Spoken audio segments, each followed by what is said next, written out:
بسم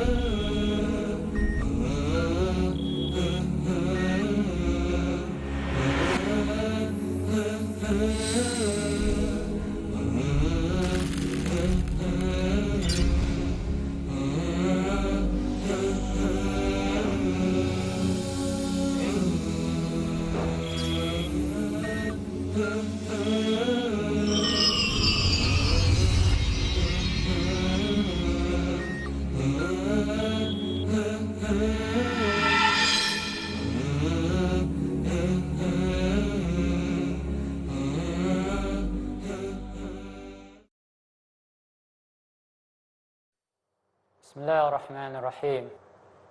الحمد لله رب العالمين. الصلاة والسلام على نبينا محمد وعلى آله وصحبه أجمعين. Welcome to another episode in our series on Islamic legal maxims, Al-Qawaid Al-Fiqhiyya. We've discussed three of the major maxims and some of their corollaries. We've talked about Al-Umuru bi-Maqasidiha. Matters are judged in light of their objectives. We've discussed Al-Yaqinu la yazulu bil-shak. Certainty is not displaced by doubt. We have discussed at considerable length Al-Mashaqqatu tajlibu at-taysir. Hardship begets facility. And today's topic will be the fourth of the major legal maxims. Ad-dararu yuzal. Harm is to be eliminated. And many scholars have pointed out that the ultimate goal of the Sharia is to achieve maslaha for people, to achieve benefit for human beings, and to prevent harm.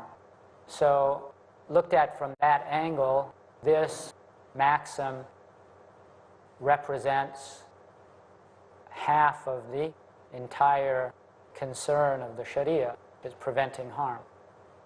Now, ad-darar is derived from the verb darra yadurru, which means to harm, to damage, to injure. And it can also mean to be harmful, to be injurious. So anything that harms people is called darar. And a more technical definition of it, Sheikh Muhammad Saeed Ramadan al-Bouti, he wrote a book called Dawabit al-Maslaha, the parameters of benefit in the Islamic Sharia. So in the course of his discussion, he defined darar as, translation of it, anything that impedes the achievement of benefit, maslaha, as a result of infringement, arbitrariness, or negligence. So the angle that he is highlighting here is the human element as a cause of harm. You can make a case, however, that there are other kinds of harm that this maxim can be understood to cover. For instance, Abdullah bin Umar, he said the dogs used to pass through the masjid during the era of the Prophet ﷺ. Dogs were basically stray. They would wander around. And at a certain point, the Prophet ﷺ ordered that dogs in the city of Medina be killed. And then after a certain number had been killed, he ordered that they be left alone. So the clear implication of that is that their numbers had increased to a point where they were posing some kind of danger to public safety or something like that. You know, people who live in the West, they would react to this report with horror, you know, because a dog is man's best friend in the West, and people even have cemeteries where they'll pay to bury their dogs. So the way that a dog acts when there's one dog in each household is pretty different from when Dogs roam the streets as packs. Dogs are hunting animals, and they hunt in packs. So when they're allowed to just roam like that in packs, they do pose public safety problems. And it's clear that the Prophet ﷺ wasn't intent on exterminating them altogether. He reduced their numbers until they no longer posed that problem. But in Al-Buti's definition, he highlights this issue of infringement, which means that harm that's caused by somebody taking somebody else's right. There's a sense there of deliberate transgression. Ta'assuf, arbitrariness, is where you use your right, but you use it in a way that harms others. So, yes, it's your right, but you shouldn't be using it in that way.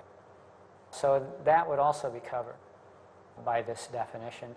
And as we talk about the Sharia evidence for this principle, we'll see an example of that. And then negligence. You didn't intend to do it, but you caused harm. So therefore, that harm that resulted from your negligence needs to be addressed, needs to be eliminated. And harm could be public harm, a general harm, or it could be harm related to a specific person or a group. And the principle involves not only eliminating harm that's already existent, but also that harm should be prevented if possible. The English saying is that an ounce of prevention is worth a pound of cure. The overall principle of why darar should be eliminated, when it's defined in those human terms of transgression, arbitrariness, and negligence, they all involve some form of objectionable behavior, or munkar, and there are numerous texts that prohibit that and that encourage Muslims to eliminate it, to work for its elimination. And there's also the element of injustice when it's done in the sense of infringement and arbitrariness. The element of injustice enters, and the entire objective of the Sharia is focused on achieving justice in this life. As for everything, there are criteria for the application. As we mentioned with other things, if the means by which you're going to eliminate harm involves some kind of overriding of normal Sharia rules, then that harm has to be present and existent, not expected. As long as that harm is not present, then to override those Sharia-given rights of the right to choose in those issues, you can't do that. Also, the harm should be excessive. If a person is using his own property, he goes out in his yard and he's beating his rug to knock the dirt out of it, dust out, and he does that once a month. His neighbor complains about that.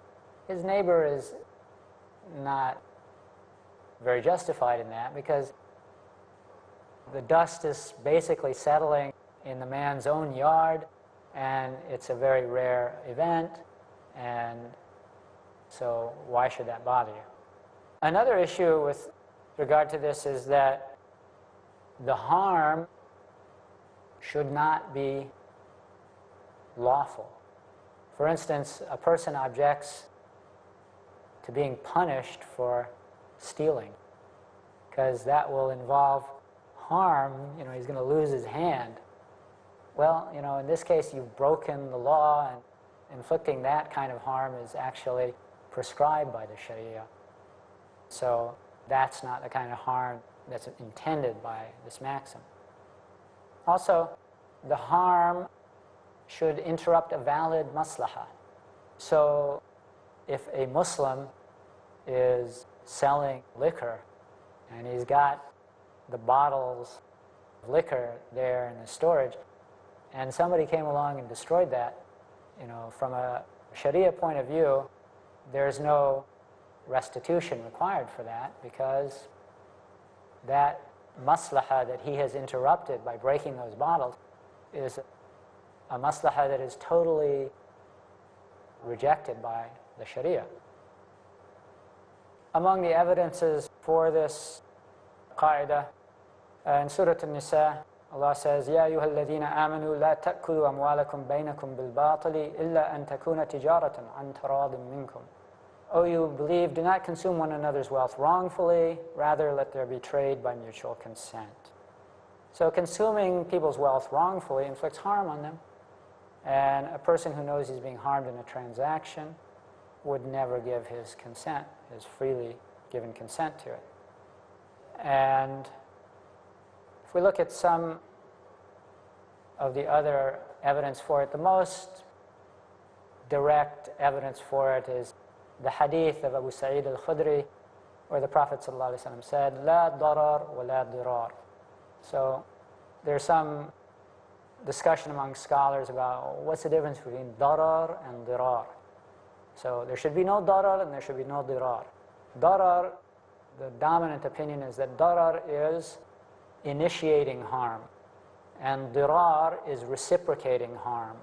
Okay, somebody's harmed you and you harm them back in a way that's unlawful, so that's not allowed. And the Prophet ﷺ, this example of a man who owned a tree and it was in the orchard belonging to another man, we'll pick up inshallah after the break. Assalamu alaikum.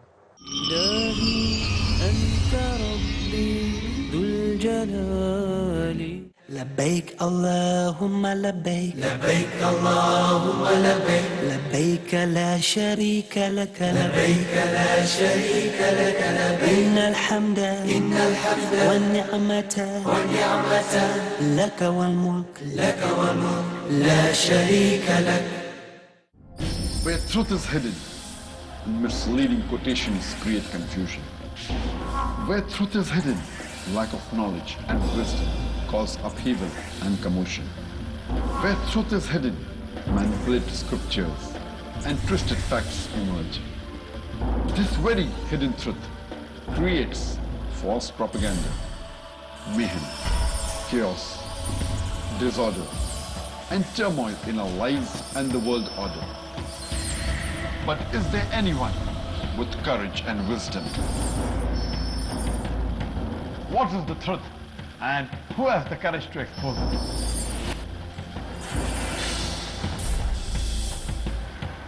Because it's your right to know the truth. Watch truth prevail and lies perish in Truth Exposed by Dr. Zakir Naik. Every Sunday to Friday at 9 p.m. and repeat telecast at 7:30 a.m. India on Peace TV.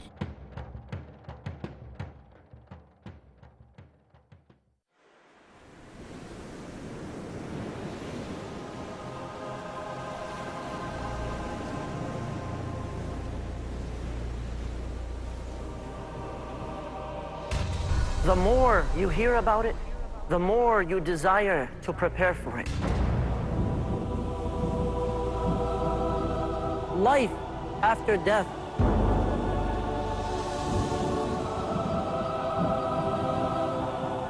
Journey of the soul. The day of resurrection. The torment of the hellfire. The reward of paradise.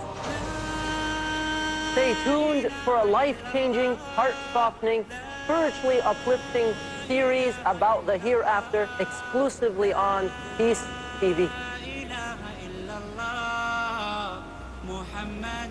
Know the vivid descriptions of paradise and hellfire from the Quran and authentic ahadith, and acquire life-changing habits to be successful in the hereafter. Every Tuesday at 6 p.m. and repeat telecast at 5:30 a.m. India on Peace TV.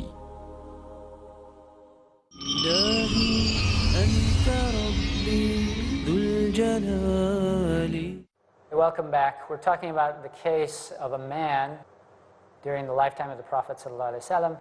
He owned one date palm tree that was in the orchard owned by another man. And it so happened that the man also, he had like, he built something there and he'd bring his family. This was the owner of the orchard. His family was there in the orchard, and this other person coming and going to tend his one date palm tree, it became, a source of difficulty for the family. And so the owner of the orchard, he approached the owner of the single tree and he said, "Would you sell me your date palm tree?" And he said, "No, I want to keep my tree." So the man pleaded with this owner of the single tree, and he wouldn't budge. He used all means to discuss it with him rationally. He wouldn't budge. So he went to the Prophet ﷺ and he explained the case to him. The Prophet ﷺ called the man and he said, "Sell him your date palm tree." And he said, "No."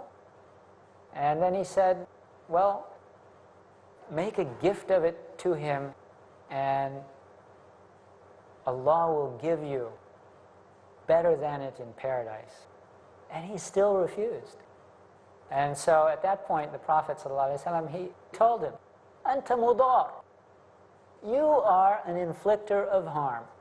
And he also had another choice, which was to transplant it, dig it up, and put it somewhere else.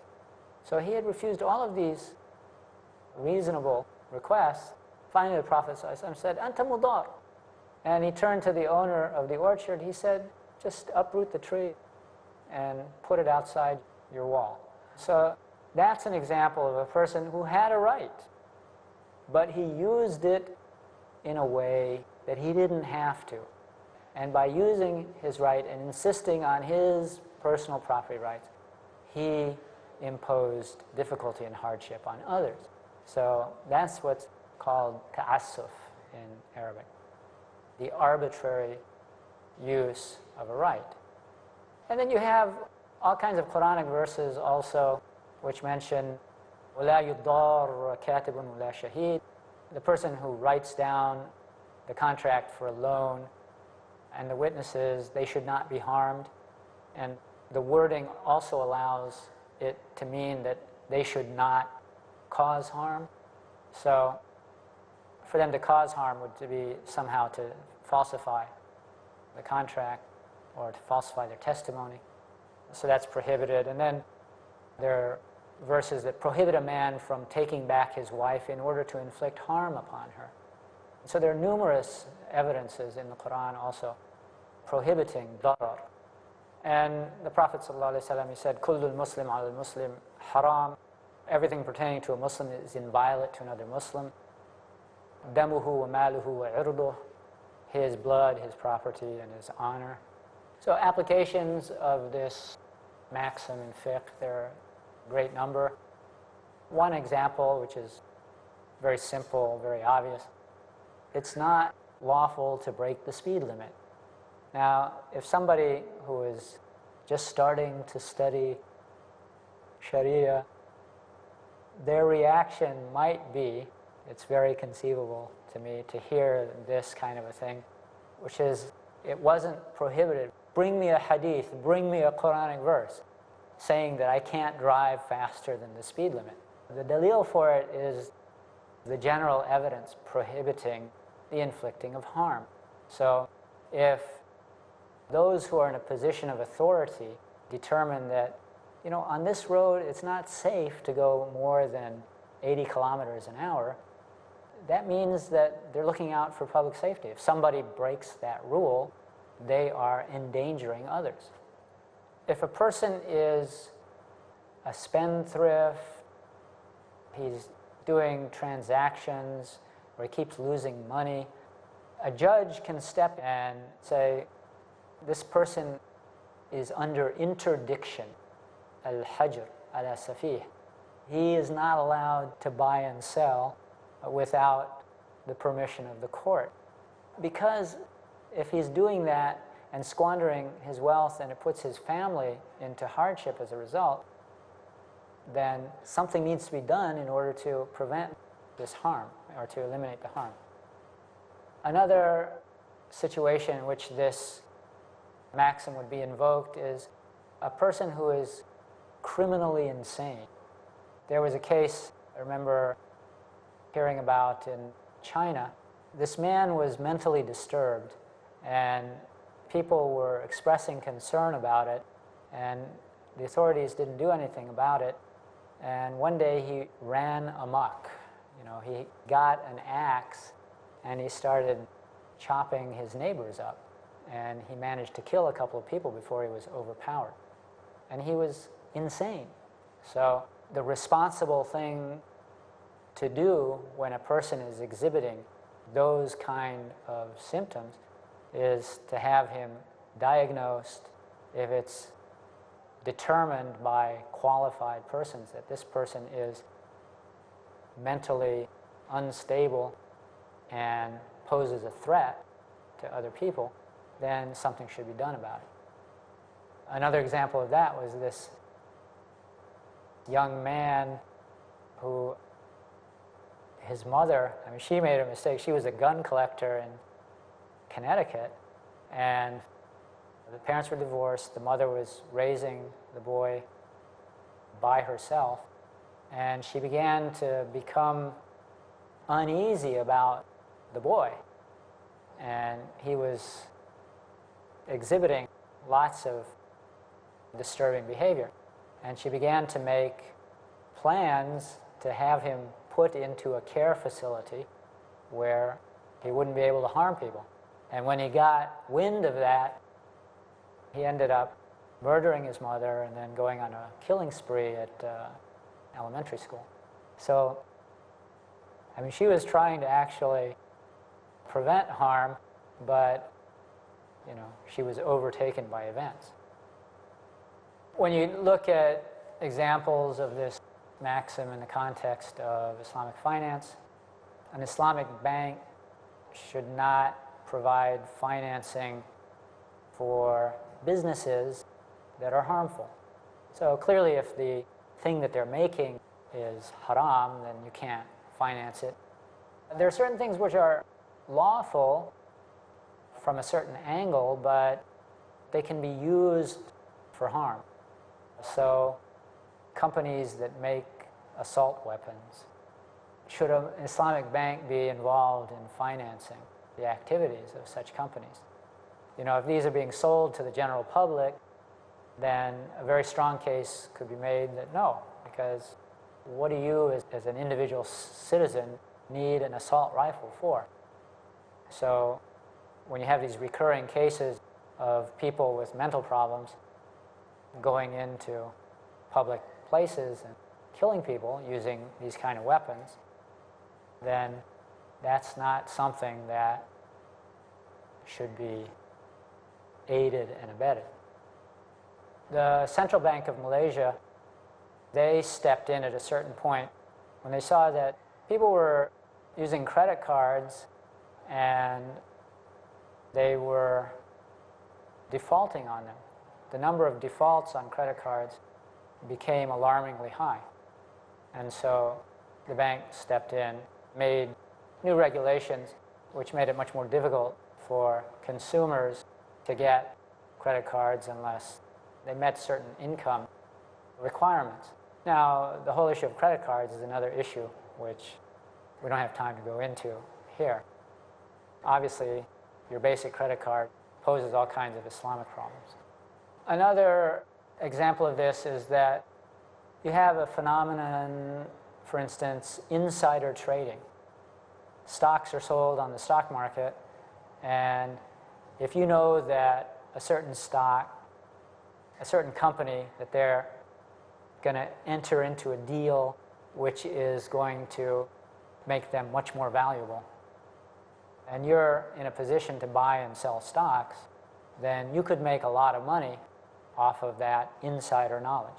So insider trading is prohibited because your knowledge will allow you to make money at the expense of other people.